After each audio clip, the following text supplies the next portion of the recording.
Nagsimula ang bagong yugto ng kwento ni Sahaya. At sa pagpapatuloy ng istorya, may mga kontrabidang magpapahirap sa buhay ng ating bida. Kilalanin sila sa chika ni Nelson Canlas. Sahaya! Ay, yung hinahanap mo, oh.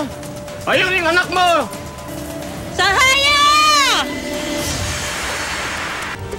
Mula sa pagpapakita ng pagkabata ng ating bida, muli nang napanood si Bianca Umali bilang ang nagdadalaga ng si Sahaya.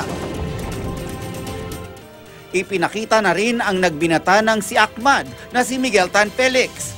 Ngayong gabi, dapat abangan ang patuloy na pagsisikap ni Sahaya sa pagpasok sa eskwela sa kabila ng pambubuli sa kanya.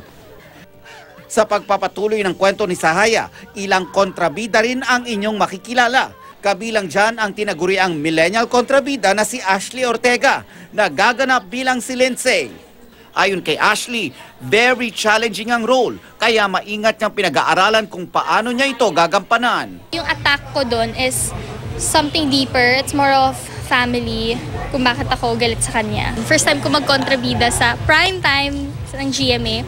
So of course, nape-pressure din ako, but I will use that pressure to motivate myself and to do better. Kakaibang hamon din daw para kay Snooki Serna ang karakter niya bilang si Salida.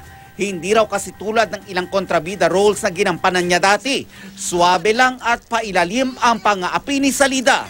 I'm praying so hard sana maging effective ako na kontrabida. Pero ayon kay Snooki, dahil sa galing ng mga kasama niya sa serye, mas nailalabas niya ang kanyang husay sa pagganap.